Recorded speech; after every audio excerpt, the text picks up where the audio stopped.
संतांनी काही एकदा कृपा केली की मग कल्पांत होईपर्यंत ते संपत नाही, असं अविनाशी दान देतात. संत महात्म्यांनी ज्यांच्या ज्यांच्यावर कृपा केली त्यांचं कल्याण झालं. बरं, माऊली ज्ञानोबारायांनी रेड्यावर कृपा केली.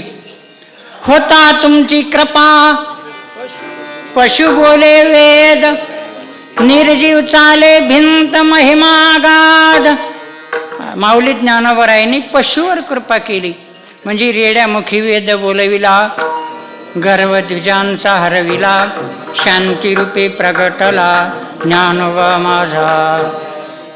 ज्ञानोबारायांनी रेड्यावर कृपा केली. मस्तकावर हात ठेवल्याबरोबर ज्ञानोबारायांनी सांगितलं, ज्ञानदेव म्हणे बोले रे ऋग्वेदा, ओंकार हा शब्द प्रणवाचा.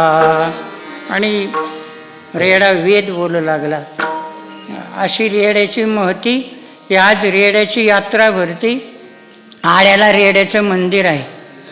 मग ज्यांनी ज्यांनी संतांची सेवा केली, कितीतरी वर्ष झाले, शेकडो वर्ष झाले, आजही त्यांची कीर्ती अजरामर आहे.